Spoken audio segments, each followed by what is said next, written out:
தமிழ் சினிமாவில் எனக்கு தெரிஞ்சு எம்ஜிஆருக்கு பிறகு கேப்டனுக்கு பிறகு ஒரு ஃபுல் ஃபோர்ஸில் பண்ணது இவர் தான். நான் நிறையா அவரை பற்றி சொல்லியிருக்கிறேன். அவர் அன்ட்ரஸ்டட் பொலிட்டிக்கல் லீடர் அப்படின்னு. இப்போ ட்ரஸ்டட் பொலிட்டிக்கல் லீடர் தான். ஆக மொத்தம் பார்த்தீங்கன்னா வேட்பாளரை மக்களுக்கு தெரியாது, மக்களுக்கு வேட்பாளரை தெரியாது. அவங்க எல்லாமே என்னன்னா விசில் விஜய் சார், இந்த ரெண்டை வச்சு தான் ஓட்டே போட்டாங்க. ஏன்னா சென்னை திமுகவோட கோட்டை. எம்ஜிஆர் அந்த கோட்டையை தகுத்தறிஞ்சார். அதற்கு பிறகு ரொம்ப நாளுக்கு பிறகு விஜய் சார் அந்த கோட்டையை சின்ன பண்ணாமல் ஆக்கிட்டாரு. அந்த பொலிட்டிக்ஸும் அவர் இப்படி கொண்டு வந்தார். அது அவர் சைடில் சக்ஸஸ் ஆயிடுச்சு. இதை இவங்க எதிர்கட்சிகள் எல்லாமே அவரை அண்டர் எஸ்டிமேட் போட்டாங்க. அவ்வளவு ஆக்ரோஷமாக, அவ்வளவு வீரவசனம் சினிமாவில் எப்படி பேசுகிறாரோ அதே மாதிரி பேசுகிறாரு. அப்போ இங்கே இந்த சம்பவம் நடக்கும்போது அப்போ நீங்களும் ஃபோன் பண்ணி பேசுகிறீங்கள, நீங்களும் சாரி தானே சொல்லியிருப்பீங்க. டேக் டைம், ஒன் டேயில் ஒன் நைட்டில் எதுவுமே பண்ண முடியாதுங்க, டேக் டைம் ஆகணுங்க. யாருக்கு சொல்கிறீங்க? எங்களுக்கு சொல்கிறீங்களா, இல்லை உங்கள் தலைவருக்கு சொல்கிறீங்களா? இல்லை, ஒரு தொழில் கற்றுக்கணுன்னா அந்த தொழிலில் மேடு பள்ளம் வரும். ஆனால் உலகத்திலேயே மக்களை வைத்து கற்றுக்கிற ஒரே சிஎம் யாரு? 33 அமைச்சர் யாரு? 107 எம்எல்ஏக்கள் யாரு அப்படின்னா தாவேகால உள்ளவங்க மட்டும்தான். என்னன்னா விஜய் சார்கிட்ட இந்த பக்கமும் பணம் வாங்கிட்டு அந்த பக்கமும் பணத்தை வாங்கிட்டு இவங்க 2 பேருக்கும் போடாம இவருக்கு போட்டாங்க பாருங்க. இனிமே அடுத்த தேர்தலில் எவனும் காசு கொடுக்க மாட்டான் ஓட்டுக்கு. ஆச்சி மசாலா, எந்த சமையலும் ருசி தேடும் ரகசியம் 20 ரூபாய். மக்களுக்கு நல்லது பண்றதுக்கு அரசியலுக்கு வாங்கடா, கொள்ளை அடிக்கிறது கொலை பண்றதுக்கு அரசியலுக்கு. Periyar Maniamai Institute of Science and Technology, Tanjavur. ECE with specialization in AI and ML, IoT, robotics and industrial automation. வணக்கம் சார். வணக்கம் சிரிஜா. எப்படி இருக்கீங்க? நல்லா இருக்கேன். நீங்க எப்படி இருக்கீங்க? நானும் ரொம்ப நல்லா இருக்கேன். ஓகே சார், இப்போ நிறைய படங்கள் நிறைய ஹீரோஸோட டிராவல் பண்ணிட்டு இருப்பீங்க. இப்போ சினிமா ஃபீல்டே திரும்பி பார்க்குற அளவுக்கு தமிழ்நாட்டில், இந்தியா ஃபுல்லாகவே ஒரு விஷயம் நடந்ததுன்னா விஜய் சார் சிஎம் ஆனது. நீங்கள் அதை எப்படி பார்க்குறீங்க சார்? இல்லை, ஆக்சுவலி நாங்கள்லாம் அது எதிர்பார்க்காத ஒன்று தான். ஏன்னா சார் வருவார், ஒரு 10லேருந்து 20 சீட்டு பிடிப்பார், ஒரு 20% ஓட்டு பிரிப்பார் அப்படின்னு தான் நான்லாம் நினச்சது. நான் அப்படி தான் நினச்சேன். ஏன்னா அதுக்கு முன்னாடி கேப்டன்லாம் 2005 கட்சி ஆரம்பித்து 2006 எலெக்ஷனில் நின்னார். 8.33, அது 8.33% தான் ஓட்டு எடுத்தார். அடுத்து பார்லிமெண்ட் தேர்தலில் 10.5 எடுத்தார். ஸோ அந்த இதுலேருந்து கொஞ்சம் அதிகமாக இவர் எடுப்பார் அப்படின்னு தான் நாங்கள்லாம் நினச்சது. பட் நான்லாம் அண்டர் எஸ்டிமேட்டு தான் போட்டேன். அதில் மாற்றுக்கிறதே கிடையாது. நிறைய இன்டர்வியூவில் கூட நான் சொல்லியிருக்கிறேன். நான் மட்டும் கிடையாது, அரசியல் ஜாம்பாவாங்கள், பெரிய பெரிய ஆளுங்களே அண்டர் எஸ்டிமேட் போட்டாங்க. ஒரு சுனாமி மாதிரி தான் அவர் வந்தார். நீங்கள் சொன்ன மாதிரி தமிழ் சினிமாவில் எனக்கு தெரிஞ்சு எம்ஜிஆருக்கு பிறகு கேப்டனுக்கு பிறகு ஒரு ஃபுல் ஃபோர்ஸில் பண்ணது இவர் தான். பட் எம்ஜிஆர் சார் அவர்களே பார்த்தீங்கன்னா கூட்டணி வச்சு தான் ஆட்சியை பிடிச்சார் 1977. பட் அவர் கூட்டணி சேர்ந்தே தான் எலெக்ஷனில் ஓட்டு கேட்டு கூட்டணி வச்சு 132 சீட் ஐ திங்க் நினைக்கிறேன் 1977 ஜூன் 30 அவர் ஆட்சியை பிடிச்சார். பட் இவர் கூட்டணி இல்லாமலே ஒரு 107 சீட்டுங்கிறது மிகப்பெரிய விஷயம். அதில் நம்ம நான் நிறையா அவரை பற்றி சொல்லியிருக்கிறேன். அவர் அன்ட்ரஸ்டட் பொலிட்டிக்கல் லீடர் அப்படின்னு. இப்போ ட்ரஸ்டட் பொலிட்டிக்கல் லீடர் தான். ஆனால் சுனாமி பெரிய அளவில் சுனாமி வரல என்னை பொறுத்த வரைக்கும் கேட்டிங்கன்னா. அப்படி வந்திருந்தால் இவர் ஃபுல் சீப்பில் வந்திருக்கணும். ஒரு 200 சீட்டு, 180 சீட்டு, 170 சீட்டு வந்திருக்கணும். பட் இவர் அந்த அளவுக்கு வரல. ஒரு பாதி சுனாமியில் தான் இவர் வந்திருக்கிறாரு. பட் எனிவே ஒரு எம்எல்ஏ சீட்டு ஜெயிக்கிறதுங்கிறதே கஷ்டமான விஷயம். ஏன்னா கேப்டன் அவர்கள் 2006 விருத்தாச்சலத்தில் ஒரு சீட்டு தான் அவர் ஜெயிச்சார். ஒரு எம்எல்ஏ தான் வந்தார். அடுத்த தேர்தலில் அவர் எதிர்கட்சி தலைவராக வந்தார். பட் இவர் எடுத்த எடுப்புலே 107 சீட்டு. அதன் பிறகு அதுக்கப்புறம் நம்மெல்லாம் பார்த்தோம், நீங்களும் பார்த்தீங்க, மெஜாரிட்டிக்கு 118 வேணும். அந்த சீட்டுக்கு அவர் என்னென்ன கஷ்டப்பட்டார், கவர்னர் மாளிகைக்கு எத்தனை தடவை போயிட்டு திரும்பி வந்தார். அப்புறம் தீய சக்தி திமுக, தூய சக்தி தாவேகா, ஓம் சக்தி பராசக்தி, தீய சக்தி திமுக, தூய சக்தி தாவேகான்னு சொன்னவர் இன்னைக்கு அந்த தீய சக்தி திமுக ஓட்டெல்லாம் வாங்கிட்டு இருக்கிற அந்த கூட்டணி கட்சியை வச்சு தான் அவர் ஆட்சியை நடத்துகிறார். இப்போ இது தீய சக்தியா தூய சக்தியா நீங்கள் தான் முடிவு பண்ணிக்கணும். ஏன்னா அவர் சொன்னது அப்படி. ஆனால் அவங்க கூட இருந்தே ஜெயிச்சவங்களெல்லாம் கூப்பிட்டு வச்சுக்கிட்டு அவங்களுக்கும் அமைச்சர் பதவியை கொடுத்துட்டு, அப்போ நீங்கள் தீய சக்தியா தூய சக்தியான்னு நம்ம மக்கள்கிட்டே சொல்லிடணும், இது நீங்கள் தான் முடிவு பண்ணணும் அப்படிங்கிறது. பட் எனிவே இது வந்து தமிழ் சினிமா மட்டும் கிடையாது, இந்திய சினிமா உலகமே வந்து திரும்பி பார்த்தது. உலக தமிழர்கள் அத்தனை பேருமே வந்து திரும்பி பார்த்துட்டாங்க. பட் எனிவே சாருக்கு வந்து என்னுடைய வாழ்த்துக்கள். நான் வந்து அவர்கிட்ட வந்து ஒரு 15 days பிஃபோர் நான் வந்து சாரை சந்தித்தேன். நம்ம சூப்பர் குட் ஆர்பி சௌத்ரி சாரோட அவங்க வீட்டில் டெத்து வீட்டில் வந்து பார்த்து நான் வந்து அவருக்கு வந்து வாழ்த்து சொன்னேன் நான். ஸோ அது பெரிய விஷயந்தான் அது. ஓகே சார், இப்போது நீங்கள் சொல்லியிருந்தீங்க எம்ஜிஆர் மாதிரி விஜயகாந்த் சார் மாதிரி வந்திருக்காரு அப்படின்னு சொல்லிட்டு, அவங்க 2 பேரும் நம்ம எடுத்துக்கிட்டோம், நீங்கள் சொன்ன 2 பேரையுமே எடுத்துக்கிட்டோம் அப்படின்னு பார்த்தீங்கன்னா, எம்ஜிஆர் சார் மேடை பேச்சுகளில் நல்லா பேசியிருப்பார், பரப்புரைகள்லாம் நல்லா கொடுத்துருப்பாரு. இப்போது விஜயகாந்த் சார் எடுத்துக்கிட்டோம் அப்படின்னு பார்த்தீங்கன்னா, அவர் மீடியாவை ஃபேஸ் பண்ணுற விதமே டிஃப்ரெண்ட்டாக இருக்கும். என்ன தான் வந்துட்டு உங்களை வந்து டவுன் பண்ணணும்னு நினச்சாலும், அந்த ஒருத்த மனுஷன் மைக்கை தூக்கி அடிச்சிருவேன்னு சொன்னன்றது இன்ன வரைக்கும் வந்துட்டு நிற்கிதுன்னா, அவர் மீடியாவை ஃபேஸ் பண்ண விதம் தான். ஆனால் நீங்கள் சொன்ன 2 பேர் மாதிரி இவர் இல்லை அப்படின்றத அவர் மீடியாவை ஃபேஸ் பண்ணாததுலேயே விஜய் சார் வந்துட்டு நமக்கு தெரிய வருது. ஒரு விஷயம் ஸ்ட்ராங்காக பேசாததுலேயும் நமக்கு தெரிய வருது. இதை நீங்கள் எப்படி பார்க்குறீங்க? இல்லை, ஆக்சுவலி பார்த்தீங்கன்னா எம்ஜிஆர் அவர்கள் வந்து அக்டோபர் 10, 1972 அவர் வந்து கட்சி ஆரம்பித்தார். அக்டோபர் 18, 1972 வந்து அனைத்து இந்திய அண்ணா திராவிட முன்னேற்ற கழகம்னு அதிகாரப்பூர்வமாக கட்சியை வந்து பேரை வந்து ரிஜிஸ்டர் பண்ணார். அவர் கட்சி ஆரம்பித்ததுக்கு பிறகு திண்டுக்கல்ல இடைத்தேர்தலில் நின்னார். அந்த இடைத்தேர்தலில் அவர் வந்து ஜெயித்தார். அப்போ தான் அந்த சின்னம் வந்து ரெட்டலையை வந்து ஃபஸ்ட்டு இன்ட்ரடியூஸ் பண்ணாங்க. 1972 நினைக்கிறேன், 1973 அது வந்து உலகம் சுற்றும் வாலிபன் ரிலீஸ் அப்போ தான் வந்து அந்த எலெக்ஷன்லாம் வந்துச்சு. மாபெரும் வெற்றி அவர். இப்போ முதல் எலெக்ஷன்லேயே வந்து அவர் ஜெயிச்சிட்டார். அதுக்கப்புறம் 77 வந்து கூட்டணி வச்சு தமிழ்நாடு முழுதும் சுற்றுப்பயணம் போனார். அப்போ வந்து பார்த்தீங்கன்னா 132 சீட்டு பிடிச்சார். ஆனால் அதன் பிறகு ஆரம்பித்த கேப்டன் அவர்கள் 2005 ஐ திங்க் கட்சி ஆரம்பித்தது செப்டம்பர் 14, தமிழ்நாடு முழுதும் 47,000 கிலோமீட்டர் சுற்றுப்பயணம் போனார். பட் விஜய சார் அவர்கள் எனக்கு தெரிஞ்சு ஒரு 30லேருந்து 50 தொகுதிகளில் தான் போயிருப்பார். பிரச்சாரத்துக்குன்னு அவர் போகவே இல்லை.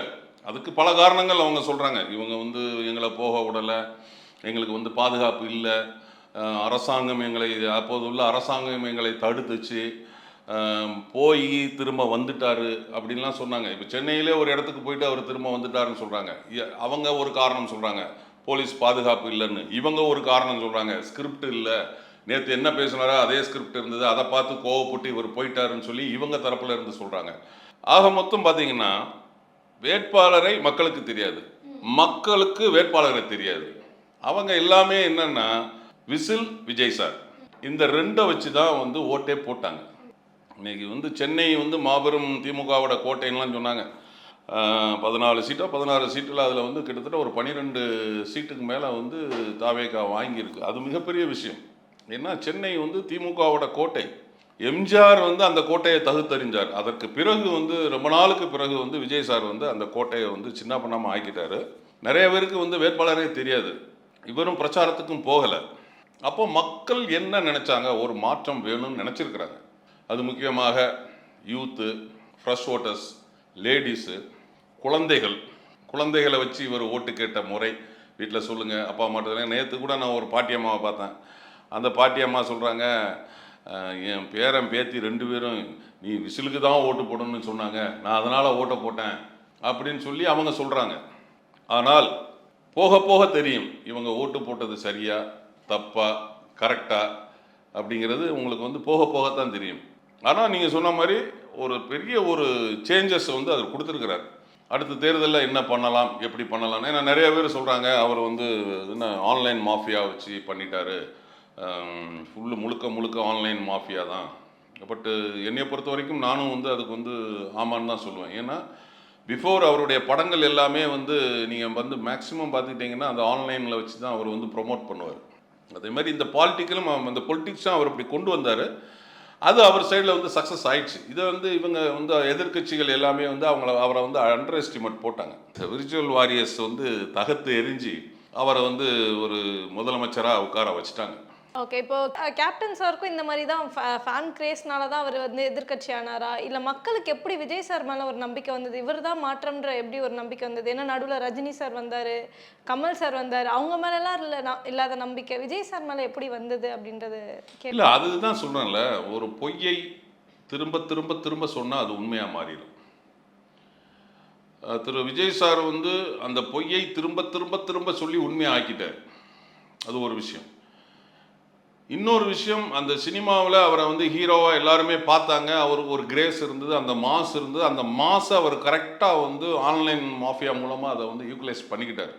ப்ளஸ் வந்து அவர் சொன்ன விஷயங்களை வந்து மக்கள் வந்து அவர் வந்து 2500 தரேன், ஏன்னா இவங்க வந்து 1000 ரூபாய் கொடுத்துட்ருக்காங்க திமுகவில், அதிமுக 2000 ரூபாய் சொன்னாங்க. இவர் வந்து மந்த்லி மகளிர் உரிமை தொகை 2500ன்னு சொன்னார். 6 சிலிண்டர் சொன்னார். தாய்மாமா சீர்து அப்படின்னாரு, தாலிக்கு தங்கம்னாரு, படிக்காத வேலை இல்லாதவங்களுக்கு மாதம் மாதம் காசுன்னா அப்படிலாம் சொல்லி, அப்போ மக்கள் வந்து என்னென்னா, ஓ இவர் வந்து கொடுத்துருவார், இவர் செஞ்சிருவார் அப்படின்னு அவங்களுக்கு ஒரு மனசில் தோணிடுச்சு. இன்னொரு விஷயம், பசங்க வந்து ஓட்டு போட சொல்கிறாங்க. ஏன்னா இப்போ நமக்கெல்லாம் வந்து பார்த்திங்கன்னா நம்ம முன்னோர்கள்லாம் வந்து ஒரு பொலிட்டிசைஸ் பண்ணியிருந்தாங்க, நம்மளை வந்து அந்த மாதிரி வளர்த்துருந்தாங்க. அப்போ நமக்கு வந்து மீடியா கிடையாது, வந்து பேப்பர்ஸு 1-2 இந்த தூர்தர்ஷன் இந்த மாதிரி தான் நம்ம காலத்தில் இருந்துச்சு. அதன் பிறகு வந்து பார்த்திங்கன்னா Sun 93, சன் டிவி ஆகுதுன்னு நிறையா வந்துச்சு. பட் இப்போது சோஷியல் மீடியா பரவி கிடக்கு. அப்போது இவங்க வந்து அதை வந்து சோஷியல் மீடியாவை கரெக்டாக தன் வசம் வச்சுக்கிட்டு நிறைய ப்ரொபகண்டாவை சோஷியல் மீடியாவில் பண்ணிக்கிட்டு இருந்தாங்க. அதை வந்து ஒரு ஹீரோயிசத்தை அதை வந்து உள்ளே திணிச்சிக்கிட்டே இம்ப்ளிமெண்ட் பண்ணிக்கிட்டே இருந்தாங்க. அந்த இம்ப்ளிமெண்ட்டு பெற்றோர்கள்ட்டையும் குழந்தைகள் சொல்கிறது, தாத்தா பாட்டிக்கிட்டையும் குழந்தைகள் சொல்கிறது. அப்போ அந்த குழந்தைகளுக்காக இவங்க வந்து ஓட்டு போட்டுட்டு, பட் இன்றைக்கி நிறைய பேர் அதை வந்து நான் குழந்தை சொன்னதுனால போட்டுட்டேன், என்ன நடக்க போகுதுன்னு தெரியல அப்படின்லாம் சொல்கிறாங்க. ஏன்னா நம்ம பார்க்குறவங்க சொல்கிறாங்க. நான் வந்து டிரான்ஸ்பரண்டாக ஒயிட்டாக சொல்கிறேன். இது வந்து நான் வந்து யாரையும் பிளைண்ட் பண்ணிலாம் சொல்லலை, ஃபேக்டை சொல்கிறேன். அப்போது இவர் ஒரு ஹீரோயிசத்தை எடுத்திருக்காருன்னா, சினிமாவிலேயும் அந்த மக்கள் அவரை ஹீரோயிசனை பார்த்துட்டாங்கன்னா, முதலமைச்சர்லையும் இவர் ஹீரோயிசத்தை காட்டணும். இதில் தயவு தாட்சணம் பாவ புண்ணியம் பார்க்கக்கூடாது. ஏன்னா இப்போ சூலூரில் அந்த பாலியல் வன்கொடுமைக்கு ஆளான அவங்க வீட்டுக்கு இவர் எனக்கு தெரிஞ்சு 24 ஹவர்ஸ் எதுவுமே சொல்லலை. 1 டே கழிச்சு தான் அவங்க வந்து 36 மணி நேரம் கழிச்சு தான் அவர் ஃபோன் பண்ணி பேசுகிறாரு. அதுவே தப்பான விஷயம். ஏன்னா இது நம்ம வந்து அஜித் அப்படிங்கிறவுடைய மரணம் வந்து சிவகங்கை மாவட்டத்தில் திருப்புவனத்தில் நடந்துச்சு. அப்போது திருப்புவனத்தில் நடந்தவுடனே இவர் வந்து சென்னையில் வந்து ஒரு கூட்டம் போடுறாரு. அந்த குடும்பத்தில் உள்ளவங்களை வர வச்சு சொல்கிறாரு. அப்போ அந்த மேடையில் அவர் வந்து சொல்கிறாரு, முதலமைச்சர் திரு ஸ்டாலின் அவர்களே, சாரின்னு சொன்னால் போதுமா அப்படின்லாம் சொல்கிறாரு. அவர் வந்து ஃபோனில் சாரிங்கம்மா அமைச்சர் இருக்காருமா, எல்லாத்தையும் பார்த்துக்குவாருமா அப்படின்லாம் அந்த அவர் பழைய சிஎம் சார் சொல்கிறாரு. இதை வந்து அங்கே வந்து அவர் வந்து அவ்வளவு ஆக்ரோஷமாக, அவ்வளவு வீரவசனம், சினிமாவில் எப்படி பேசுகிறாரோ அதே மாதிரி பேசுகிறாரு. அப்போ இங்கே இந்த சம்பவம் நடக்கும்போது, அப்போ நீங்களும் ஃபோன் பண்ணி பேசுகிறீங்கள, நீங்களும் சாரி தானே சொல்லியிருப்பீங்க. சாரி வேண்டாம் நீதி வேண்டும்னு சொன்னவர் மறுபடியும் அவரும் ஃபோன் பண்ணி, அதுதான் நான் சொல்கிறேன். என்ன உங்களுக்கு வந்தால் தக்காளி சட்னி, அடுத்தவனுக்கு வந்தால் ரத்தமா? சாதாரண விஷயம் கிடையாதுங்க. இது முதல்வன் படத்தில் ஒரு டயலாக் வச்சுருப்பார் சங்கர் சார், அந்த டீமு. முதல்வருங்கிற பதவி வந்து படுக்கை, சாதாரண படுக்கை கிடையாது, இது ஒரு முள் படுக்கை அப்படின்னு சொல்லிட்டு, புரியுதுங்களா? இது சினிமா கிடையாது. அப்போது நீங்கள் மட்டும் இல்லை, உங்களை சுற்றி இருக்கிற 33 அமைச்சர்களும் ப்ளஸ் உங்களுடைய அதிகாரிகள், உங்களுடைய அரசாங்கம் எல்லாமே சரியாக இருந்தால் தான் கீழே வரைக்கும் சரியாக இருக்கும். பாட்டிலுக்கு 10 ரூபாய், பாட்டிலுக்கு 10 ரூபாய், பாட்டிலுக்கு 10 ரூபாய்னு பாட்டு பாடினீங்க கரூரில் போய். இன்னைக்கு அந்த மதுவிலக்கு அமைச்சர் என்ன சொல்கிறாரு, அந்த 10 ரூபாய்க்கு ஒரு கதையை சொல்கிறாரு. நீங்கள் ஆட்சிக்கு வந்தோடனே அந்த 10 ரூபா கட் பண்ணணும்ல, 20 ரூபாய் வாங்குறாங்க. அப்போ இதுதான் நான் சொல்ல வர்றேன். அப்போ நீங்கள் அன்னைக்கு பாட்டு பாடினீங்கல்ல, அந்த 10 ரூபா அதுக்கு இன்றைக்கி அமைச்சர் விளக்கம் சொல்கிறாரு. அந்த பாட்டில் போட்டோம்னா யானை காலில் மிதிச்சு அது ரத்தம் வந்துடும், அது நோய் வந்துடும், மனிதர் காலில் மிதித்து நோய் வந்துடும், அதனால் அதுக்கு ஒரு புரோட்டோகால் இருக்குது, அந்த பாட்டில் திரும்ப கொண்டு போய் கொடுத்தா 10 ரூபா அது கிடைக்கும், அதில் ஒரு ஸ்டிக்கர் ஒட்டுவாங்க சொல்லிவிட்டு அவரே என்ன தெரியுமா சொல்கிறாரு, இது சினிமா இல்லைங்க, டேக் டைம், 1 டேயில் 1 நைட்டில் எதுவுமே பண்ண முடியாதுங்க, டேக் டைம் ஆகணுங்க. யாருக்கு சொல்கிறீங்க? எங்களுக்கு சொல்கிறீங்களா இல்லை உங்கள் தலைவருக்கு சொல்கிறீங்களா? யாருக்கு சொல்கிறீங்க நீங்கள் அமைச்சர்? அப்போ நீங்கள் அந்த 10 ரூபா கட் பண்ணுங்க. நான் 717 டாஸ்மார்க்கை மூடிட்டேன்னு சொல்கிறீங்க, நீங்கள் 717 மூடலை, 500 தான் மூடியிருக்கிறீங்க. ஆனால் ஏன் 717 சொல்கிறீங்க? அப்போ அந்த மூடுனீங்கன்னா அந்த மூடின கடையில் உள்ள அந்த நிர்வாகம் பண்ணவங்களுக்கு ஆல்டர்னேட் பண்ணணுமா வேண்டாமா? அவன் தரையில் இறங்கி போராடும் போது தானே நீங்கள் ஆல்டர்னேட் பண்ணுறீங்க. ஸோ அட்மினிஸ்ட்ரேஷன் சாதாரண விஷயம் கிடையாதுங்க. பட் கேப்டன் அட்மினிஸ்ட்ரேஷன் பக்காவாக இருக்கும். நான் கூட இருந்து பார்த்துருக்குறேன். அதற்கு அவருக்கு ப்ராக்டிஸ் நடிகர் சங்கம். நடிகர் சங்கத்தில் ஒருத்தனுக்கு பிரச்சனைன்னா இன்வால்வ் ஆகவார், இறங்கி வேலை செய்வார். சம்பளம் வரலை அப்படின்னா சம்பளத்தை வாங்கி கொடுப்பாரு. ப்ரொடியூசருக்கு நடிகர் பிரச்சனை பண்ணால் பேசி தீர்ப்பார்.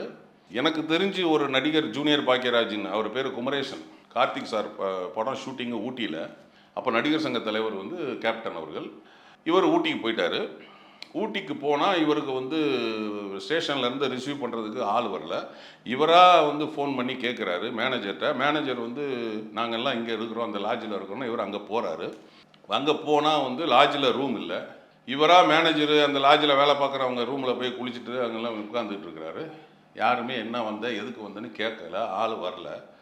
இவங்க எல்லோரும் ஷூட்டிங் கிளம்பி போயிட்டாங்க. இவர் அங்கே உட்காந்துக்கிட்டு இருக்கிறாரு. பார்த்தாரு, கிளம்பி வந்துட்டார். அங்கேருந்து மேனேஜர் ஃபோன் பண்ணுறாரு. அப்போ செல்ஃபோன்லாம் கிடையாது. ஃபோன் பண்ணுறாரு. இவர் நான் வந்துட்டேன், எனக்கு யாருமே ரெஸ்பான்ஸ் பண்ணலை அப்படின்னா அந்த படத்தோட தயாரிப்பாளர் நடிகர் சங்கத்துக்கு கம்ப்ளைண்ட் பண்ணுறாரு. கேப்டனுக்கு கம்ப்ளைண்ட் பண்ணுறாரு. இந்த மாதிரி நடிகர் சங்கத்தில் உள்ள ஒரு நடிகர் இந்த டேட் எங்களுக்கு கொடுத்தாரு, வரல அப்படின்னு. கேப்டன் அவரை கூப்பிட்டு கேட்குறாரு, ஏன் போகலை அப்படின்னு. அப்போ இவர் நடந்த விஷயத்த சொல்கிறாரு. கேப்டன், நான் போன கேப்டன், ரெஸ்பான்ஸ் இல்லை கேப்டன். நானாக போய் அவங்க மேனேஜர் ரூமில் போய் குளிச்சுட்டு நானாக இருந்தேன். காலையில் டிஃபன் வரல, இனி யார் எங்கே கேட்கவும் இல்லை, மதிய சாப்பாடு வரல, பார்த்தேன், சாயந்தரமாக கிளம்பி வந்துட்டேன் அப்படின்னோடனே ஃபோன் பண்ணுறாரு ப்ரொடியூசருக்கு. இவரை பக்கத்தில் வச்சுக்கிட்டே ஃபோன் பண்ணுறாரு. சார், அவரை கூப்பிட்டு கேட்டேன் சார், என் பக்கத்தில் தான் இருக்கிறாரு, நீங்கள் சரியான முறையில் அவருக்கு வந்து எதுவுமே செய்யலை, அதனால் அவர் வந்துட்டாருங்க. நீங்கள் வந்து கரெக்டான ரெஸ்பான்ஸ் கொடுக்கணும்லாங்க, நீங்கள் ஏன் கொடுக்கல, நான் நடிகர்னா கிள்ளுக்கிறையா அப்படி இப்படின்னு ப்ரொடியூசர்கிட்ட திட்டி பேசி அவர் உடனே ட்ரெயின் டிக்கெட்டை போடுங்க, அவர் நான் அனுப்பிச்சி வைக்கிறேன், அனுப்பிச்சி வச்சுன்னா நீங்கள் அவர் என்ன உண்டோ எல்லாத்தையும் கரெக்டாக பண்ணுங்கள், கரெக்டாக சம்பளத்தை கொடுங்க, அவர் இன்றைக்கி நைட்டு கிளம்பிடுவார், டிக்கெட்டை போடுங்கன்னு சொல்லிட்டு அங்கே சத்தம் போட்டு வச்சுட்டு இவர்கிட்ட சொல்கிறார், ஏப்பா ப்ரொடியூசர் வந்து அவன் நகைய அடமானம் வச்சு வீட்டு அடமானம் வச்சு படத்தை எடுத்துகிட்டு இருப்பான், நீ இப்படி சொல்லாமல் கொள்ள வந்துட்டே, அப்படிலாம் இருக்கக்கூடாதுப்பா அப்படின்னு சொல்லி இங்கேயும் திட்டுறாரு. அடுத்து கட் பண்ணோம்னா 2 ட்ரெயினில் டிக்கெட் வருதான் இவருக்கு. கட் பண்ணால் 2 ரூம் போட்டு வச்சுருக்காங்களாம். ஸோ அந்த அட்மினிஸ்ட்ரேஷன் ஏன் உங்ககிட்ட இல்லை? அதுக்கு ப்ராக்டிஸ் வேணும், அதுக்கு டேக் டைம் வேணும். அதுதான் நம்ம சொல்கிறோம்ல, வந்து கட்சி ஆரம்பித்து 2 வருஷத்தில் அனுபவம் வேணும். இப்போ வந்து ஒரு அமைச்சர் கீர்த்தனாவா அவங்க அந்த பிரச்சாரப்போ ஒரு பயங்கரமான ஒரு ஃபோர்ஸாக ஒரு இன்டர்வியூ கொடுத்துருப்பாங்க. நேற்று ஒரு இன்டர்வியூ கேட்குறாங்க 6 o'clock. இப்போ அட்மினிஸ்ட்ரேஷன் லெவலில் நீங்கள் கேள்வி கேளுங்க, பொலிட்டிக்கல்லாம் ஆஃப்டர் 6. என்னங்க பதில்? அது சிரிச்சுக்கிட்டே பேசுகிறீங்க. ஒரு பெண்ணுங்க, நீங்கள் ஒரு லேடிங்க, அங்கே நடந்திருக்க ஒரு சின்ன பொண்ணுக்குங்க இப்படி அங்கே பதில் சொல்கிறது தப்பு இல்லைங்க. ஒரு அறநிலைத்துறை அமைச்சர் நேற்று கோயிலில் போய் முறுக்குகளை போய் டெஸ்ட் பண்ணுறாரு. இதில் வந்து எக்ஸ்பிரி டேட் இல்லைங்க, மேனுஃபேக்சர் டேட் இருக்குது, எக்ஸ்பிரி டேட் இல்லை. எவ்வளவோ இது விஷயம் இருக்குங்க கோயில் மேட்டரில். இதுவாங்க வேலை. ஸோ அப்போ நீங்கள் தெரியலைன்னா தெரிஞ்சுக்கணும்.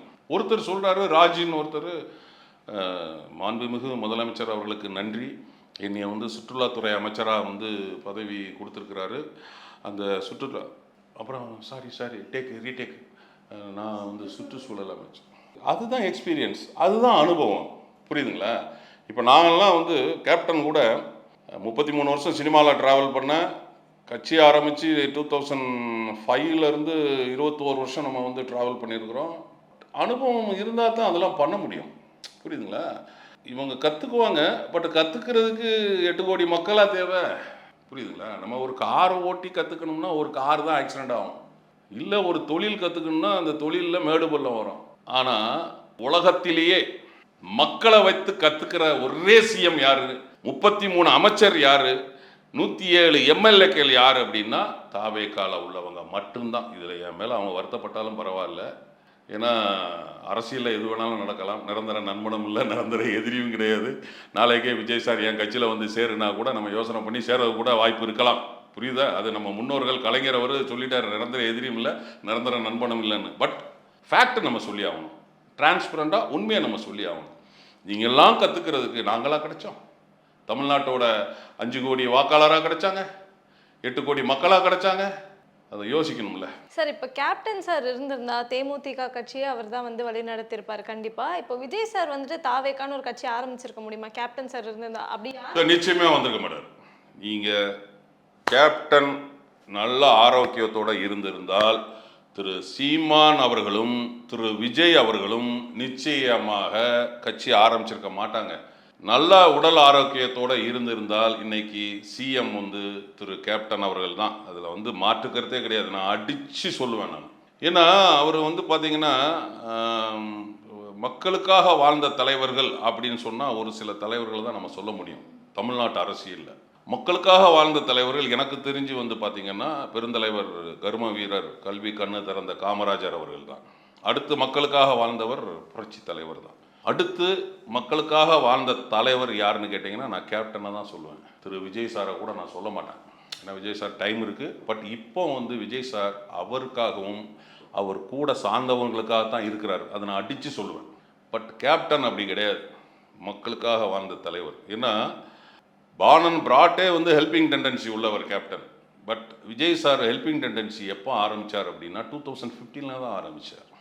அந்த சென்னையில் ஒரு பெருவெள்ளம் வரும்போது தான் அவர் உதவி செய்ய ஆரம்பித்தார். அதன் பிறகு வந்து கல்வி ஊக்கத்தொகை அது இதுன்னா சொல்லிட்டு 2015க்கு அப்புறம் ஒரு 10 வருஷம் தான், 11 வருஷம் தான். இப்போ 26 அவர் வந்து 11 வருஷம் பண்ணினார். பட் கேப்டன் அப்படி கிடையாது. அவர் பானன் பிராட்டில் இருந்து உதவி செஞ்சார். அவர் அரசியலுக்கு வரணும்னு செய்யலை. பட் விஜய் சார் அரசியலுக்கு வரணும்னு செஞ்சார். கேப்டன் அப்படி கிடையாது. ப்ளஸ் வந்து பார்த்தீங்கன்னா நீங்கள் கம்பேர் பண்ணவே கூடாதுங்க. இவர் வந்து அமைச்சர் ஆகிட்டார், முதலமைச்சர் ஆகிட்டார், நம்ம 107 சீட்டு எடுத்துட்டாங்க அப்படின்னோடனே நம்ம இவர் வந்து விஜயகாந்தோட பெரிய ஆள், விஜயகாந்தோட சத்தியமாக நான் அதை வந்து ஒத்துக்கவே மாட்டேன். அவர் வேற. அவர் வந்து எனக்கு தெரிஞ்சு சினிமாவிலும் சரி, அரசியலும் சரி, வாழ்க்கையிலும் சரி கேப்டன் மாதிரி ஒருத்தரை நம்ம பார்க்க முடியாது. அவர் கையில் ஆட்சி இருந்திருந்து அவர் நல்லா இருந்திருந்தா திரு சீமான் அவர்கள் வந்திருக்க மாட்டார், திரு விஜய் சார் வந்திருக்க மாட்டார், உலக நாயகன் திரு கமல் சார் கட்சி ஆரம்பிச்சிருக்க மாட்டாங்க. அது வந்து நம்ம தமிழ்நாட்டோட சாபக்கேடுன்னு தான் நான் சொல்லணும். தமிழ்நாட்டு மக்களோட சாபக்கேடு. ஏன்னா அறிவுபூர்வமான திட்டங்களை வந்து அவர் கொடுத்துருப்பார். நீங்கள் அவருடைய மேனோபிளஸ்டாவில் அந்த தேர்தல் வாக்குறுதியில் அந்த இதிலெல்லாம் நீங்கள் அறிக்கையெல்லாம் பார்த்தீங்கன்னா இந்த மாதிரி இலவசம் இந்த கவர்ச்சி திட்டம்லாம் அவருடைய இதில் நீங்கள் 2006 பார்த்தீங்கன்னா தெரியும். வீடு தேடி ரேஷன் பொருட்கள் வரும். அப்போ கிண்டல் பண்ணாங்க, எப்படியா வீடு தேடி ரேஷன் பொருட்கள் போவோம் அப்படின்னு. நான் கூட தலைவர்கிட்ட கேட்டேன், கேப்டன்கிட்ட கேட்டேன், கேப்டன் எப்படி கேப்டன் வீடு தேடி வந்து ரேஷன் பொருட்கள் போவோம் அப்படின்னு. அப்போ என்கிட்ட அவர் கேட்குறாரு, உனக்கு பேப்பர் டெய்லி வருதா? வீடு தேடி தானே வருது. ஆமாம் கேப்டன். பால் வருதா? ஆமாம் கேப்டன். அப்போ ரேஷன் பொருட்கள் மட்டும் எப்படி வராமல் இருக்கும் அப்படின்னு சொல்லிட்டு இன்னொரு விஷயம் சொல்கிறாரு. தமிழ்நாடு முழுதும் 5000 சொச்ச கடை இருக்குது. இந்த பொருட்களை கொண்டு போய் கொடுக்குறவன் படிக்காத இளைஞர். அந்த 5000 சொச்ச கடையில் அப்போ எத்தனை பேருக்கு வேலை கிடைக்கும்? கால்குலேஷன் பாருங்களேன். அப்போது இதை வந்து கிண்டல் பண்ணாங்க. ஆண்ட கட்சியும் சரி, ஆளுங்கட்சியும் சரி, எல்லாருமே கிண்டல் பண்ணாங்க. பட் அதை இம்ப்ளிமெண்ட் பண்ணார். ஜெகன்மோகன் ரெட்டி பண்ணார், டெல்லியில் கெஜ்ரிவால் பண்ணார். இன்றைக்கும் போய்கிட்டு இருக்கு, வீடு தேடி ரேஷன் பொருட்கள் போய்கிட்டு இருக்கு. ஸோ இந்த மாதிரி நிறைய தொலைநோக்கு அந்த திட்டங்கள், அந்த தேர்தல் அறிக்கைகள் 2006 தேர்தல் வாக்குறுதியில் வந்து கேப்டனோட இதில் பார்த்தீங்கன்னா நிறைய விஷயங்கள் சொல்லியிருப்பார். படிக்காத இளைஞர்களுக்கு வேலை, கவர்ச்சிகரமான திட்டம் எதுவுமே அவர்கிட்ட இல்லை. ப்ளஸ் இவர்கிட்ட ஒரே ஒரு விஷயம் என்னன்னா, விஜய் சார்கிட்ட இந்த பக்கமும் பணம் வாங்கிட்டு அந்த பக்கமும் பணத்தை வாங்கிட்டு இவங்க 2 பேருக்கும் போடாமல் இவருக்கு போட்டாங்க பாருங்கள். இனிமேல் அடுத்த தேர்தலில் எவனும் காசு கொடுக்க மாட்டான் ஓட்டுக்கு. அது நச்சுன்னு நடு மண்டையில் ஒரு சுத்தியை வச்சு அடித்த மாதிரி அடிச்சிட்டாரு. இனிமேல் எவனும் ஓட்டு காசு கொடுக்க மாட்டான். பணம் கொடுக்குற அந்த கலாச்சாரத்தை மாற்றினார். அதே மாதிரி விஜய் சார் என்ன செஞ்சுருக்கணும்? அந்த இலவச திட்டங்களை அறிவிக்காமல் இருந்திருக்கணும். 2500 தர்றேன், 6 சிலிண்டர் தர்றேன், தாய்மாமன் சீர் தரேன், தாலிக்கு தங்கம் தரேன், வேலை இல்லாதவங்களுக்கு நான் 4000 ரூபாய் கொடுக்குறேன், நான் வந்து அந்த கடனை ரத்து பண்ணுறேன், இந்த கடனை ரத்து பண்ணுறேன், தமிழ்நாடு முழுதும் பெண்களுக்கு இலவச பஸ் பயணம். எப்படி முடியும்? இல்லை, நான் கேட்குறேன், இந்த மகளிர் உரிமை தொகை 1000 ரூபாய் இந்த பஸ்ஸுக்கு திமுக காலத்திலே வந்து 4 லட்சம் கோடி தேவைப்பட்டுச்சு வருஷத்துக்கு. நீங்கள் இந்த அறிவிப்புலாம் விட்டதுனால 12 லட்சம் கோடி தேவைப்படுது. அப்போது வருமானம் 4 லட்சம் கோடி தான் வருது. உங்களுக்கு இப்போ 12 லட்சம்னா டெபிசிட் 8 லட்சம் கோடி வருது. எப்படி நீங்கள் இதை இம்ப்ளிமெண்ட் பண்ணுவீங்க? எப்படி பண்ண முடியும்? அப்போ நீங்கள் மக்களை ஏமாத்துறீங்களா? ஆச்சி மசாலா எந்த சமையலும் ருசி தேடும் ரகசியம் 20 ரூபாய். மக்களுக்கு நல்லது பண்றதுக்கு அரசியலுக்கு வாங்கடா, கொள்ளை அடிக்கிறது கொலை பண்றதுக்கு மட அரசியலுக்கு. Periyar Maniamai Institute of Science and Technology, Tanjavur. ECE with specialization in AI and ML, IoT, robotics, and industrial automation.